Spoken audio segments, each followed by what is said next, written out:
Veja, até o Espiritismo, Beto, imaginava-se que a alma era imanente ao corpo. Então, tudo que acontece com o corpo acontece com a alma. Entendeu? É como se fosse uma coisa só. Isso foi proposto por Aristóteles, foi desenvolvido, a igreja aceita isso, e tem grande influência na cultura, a tal ponto que o materialista vai dizer assim, gente, se corpo e alma são imanentes, então para que falar de alma? Fala só de corpo. Os fenômenos todos podem ser descobertos pelo corpo. Então, veja só, no Espiritismo, presta atenção, gente, no Espiritismo, você é um espírito que está ligado indiretamente a um corpo, que é um animal que vive no mundo. Então, quando você tem dor e prazer, a dor e prazer não ocorre no corpo? Se eu me distancio um pouco do consciente do corpo, o espírito, eu já não sinto dor, que é o estado sonambúlico. Eu coloco o indivíduo no estado sonambúlico, ele se distancia do corpo, você pode espetar à vontade o braço dele e não sente nada. Por quê? Porque a dor está sendo produzida e está sendo percebida por meio do consciente. Se o indivíduo está desligado do corpo, ele não está usando o consciente, ele está pensando enquanto alma. E aí a sensação de dor não chega nele. Então isso significa o quê? Que a dor e o prazer são externos à alma. Olha que conceito fundamental, gente. Entendeu, Laura? O corpo é externo a nós. Pertence ao mundo. Então as sensações que o corpo tem não pertencem à alma. Ela percebe, mas não pertence a ela. São do corpo. Aí você vai para o mundo espiritual. Você vai ter dor lá e prazer? Não vai. Porque você não tem corpo fisiológico. Então fica tão fácil entender, né, o fundamento da doutrina.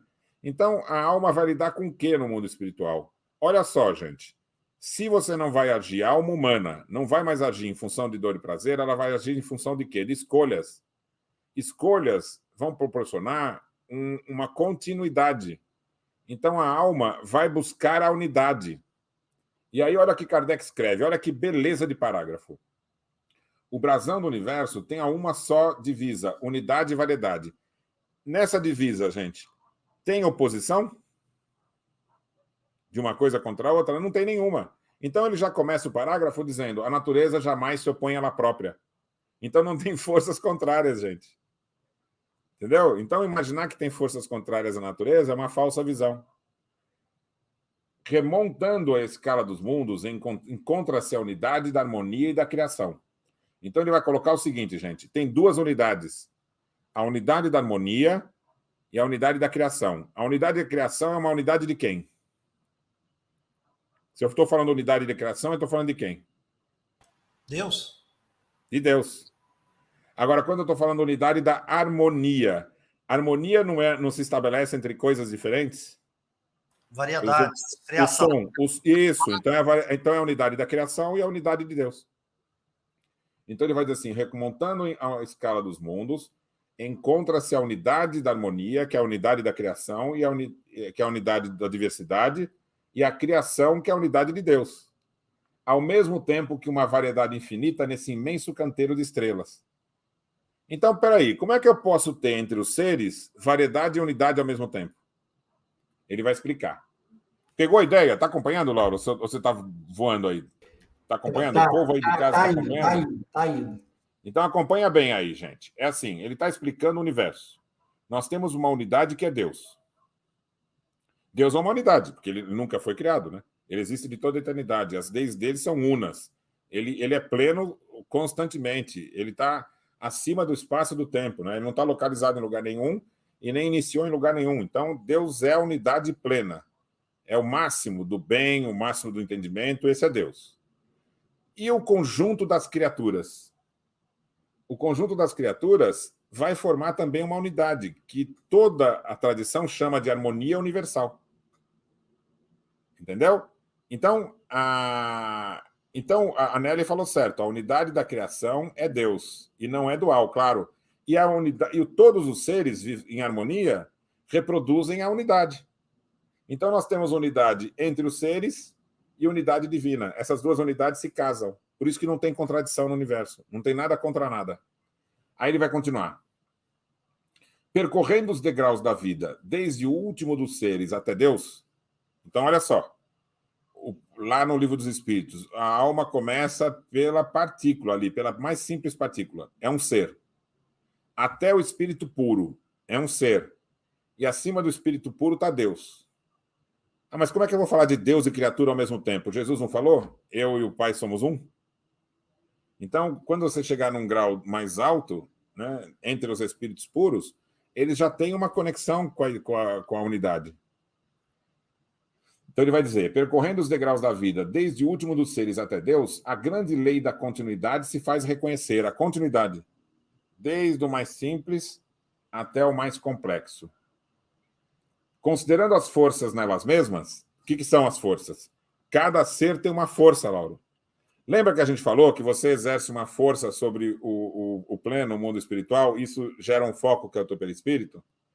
O seu perispírito vai se tornar mais ou menos luminoso conforme o grau evolutivo. Então, nós vamos ver desde a partícula, que tem a sua própria luz, até o espírito puro, que é como se fosse uma luz enorme, entendeu? Então, isso a gente pode chamar de forças.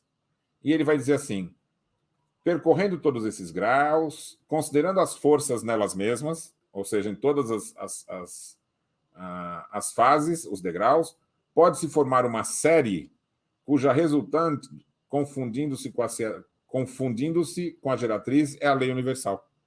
Então ele vai dizer, a soma da força de todos os seres reflete a unidade que é Deus. A Ariane está correta, a gente não chega a Deus, claro.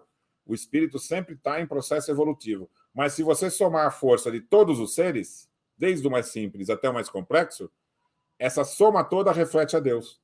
Então, a harmonia da natureza, que é estabelecida por todos os seres, né, reflete a unidade que é Deus. Então, veja só, esse aqui eu li o item 11 do capítulo 6 da Gênese. Quem quiser anotar, é o item 11 do capítulo 6, Uranografia Geral da Gênese. Agora vamos para outro trecho. Ó, item 9 do capítulo 11, Gênese Espiritual. Item 9 do capítulo 11, Gênese Espiritual. Então, esse item vai dizer o seguinte: o progresso é a condição normal dos seres espirituais. O progresso é a condição normal dos seres espirituais. Ou seja, quando ele fala que nós temos uma variedade infinita que vai do mais simples até o espírito puro, agora ele está dizendo o que é o mais simples, que está lá na partícula, vai chegar a espírito puro. É um processo evolutivo contínuo. Deus tendo criado, e a perfeição relativa é a meta que devem atingir. Isso aqui é para responder a questão da Ariane, que colocou ali. Mas nunca chegamos a Deus. Por isso que ele coloca aqui. A perfeição relativa é a meta que devemos atingir. Ou seja, é uma perfeição que nunca chega à perfeição divina. Por isso que ele coloca a relativa. Deus tendo criado de toda a eternidade, criando sem cessar, funde a cuca agora, Beto.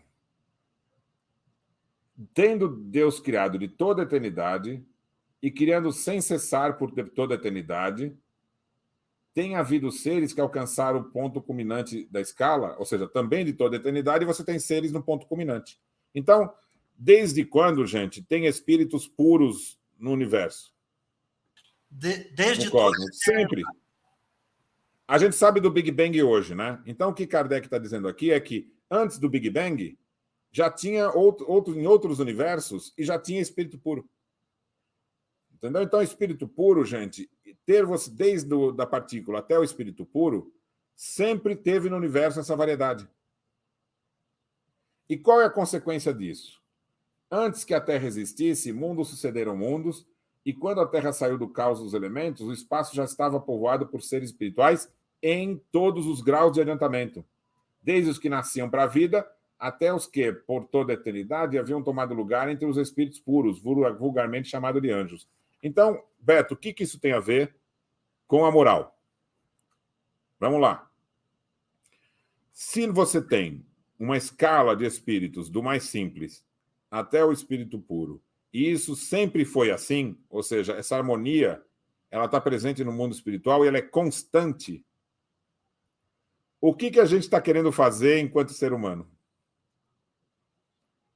Sair da condição animal, que você vai agir por instintos, e entrar para a fase humana, que você vai agir em função das faculdades da alma. Para que serve servir em função da faculdade da alma?